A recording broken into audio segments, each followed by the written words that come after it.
why not to call little girls cute.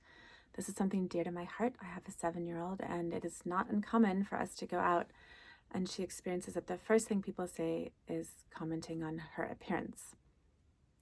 So I'll talk first about why appearance-based comments are not ideal, and then I'll talk about other alternatives so we can first identify the issue and why it's an issue in the first place.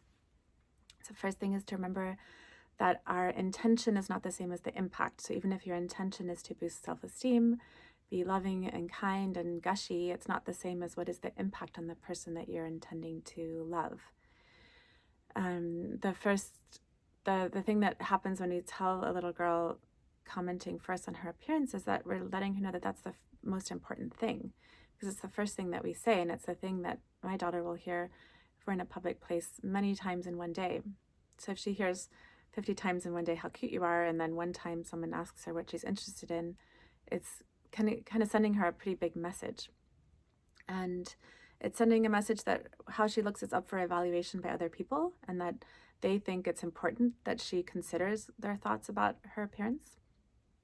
And in that way, it's a power move, because it's sending the message that what other people think about her appearance is more important than what she's feeling, thinking about, or where her attention is before that moment. It wouldn't be any more appropriate than telling your waitress or your boss what you think about their appearance. So, and it's the same for commenting on what she's wearing or anything else. And if for some reason you still think it's okay to do that, consider how much more little girls are commented on their appearance than little boys. Even action figures that are happening, like action figures of little boys, there's like these figures that are doing things and they're fighting and they're attacking and they're like going on adventures, and the little girl action figures are sitting there with really tiny waists, looking demure and with their hands behind their back.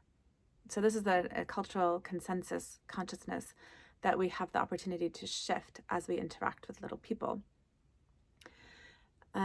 So other options for the commenting on is to trust little girls' own experience of themselves as being enough.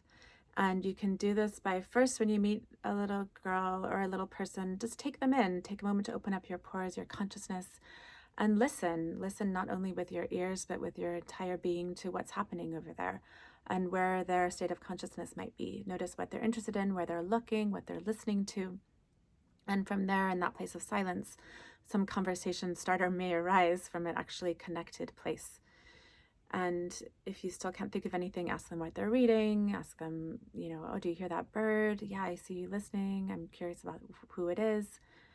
And if you really can't resist making a comment about their clothing, do it from an I place. Like, I love your dragon costume. It inspires me to want to get dressed up more often. Thank you so much for reminding me how much I like to get dressed up, for example.